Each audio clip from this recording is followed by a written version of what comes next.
Hello বন্ধুরা, শুভ সকাল। তোমরা সবাই কেমন আছো? আর আজ সকাল সকাল বেরিয়ে পড়েছিলাম ভেরি দর্শনে। তো সেখানে গেলাম, তোমরা দেখতেই পাচ্ছ আজকের ওয়েদারটা কেমন হয়ে আছে। তো ওখানে গিয়েছিলাম কিছু কাজে, সেই কাজটা কমপ্লিট করলাম। কমপ্লিট করে চলে এলাম আমার দোকানে। আর দোকানে সেই ত্রিপলটা যেটা বড় বাজার দিয়ে এনেছিলাম, ত্রিপলটা আমরা দুজন মিলে টাঙাচ্ছি। এদিকে ম্যাডাম এসছে লস্যি নিয়ে, ওপরে যে ভাইটি আছে তাকে লস্যি দিতে বলছে, রোদের মধ্যে কাজ করছিস, লস্যি খেয়ে নি। তারপর ম্যাডাম আমায়ও লস্যিটা অফার করলো, তা আমি লস্যি নিলাম না, তখন আগে কাজটা কমপ্লিট করে নিই।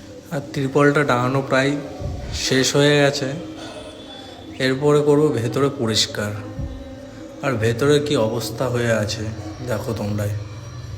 আর এই যে পাশের যে দোকানটা দেখতে পাচ্ছ, ওই দোকানটা হচ্ছে চায়ের দোকান।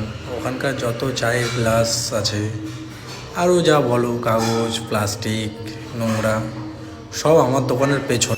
তা তোমরা দেখতেই পাচ্ছ কত ময়লা হয়ে আছে। কি করা যাবে বলো? এখন এটা পরিষ্কার করব। পরিষ্কার করে বিকেলে এসে প্লাইটা লাগাবো উপরে। তা কোনো রকম দোকানটা পরিষ্কার করলাম। এই যে ভাই উপরে উঠেছিল, আর ওই যে আমি গাড়িটা বের করছি। আর এই যে দোকান দেখতে পাচ্ছ। তো আজকের মতো এইটুকুই, আবার দেখা হবে পরে। টাটা।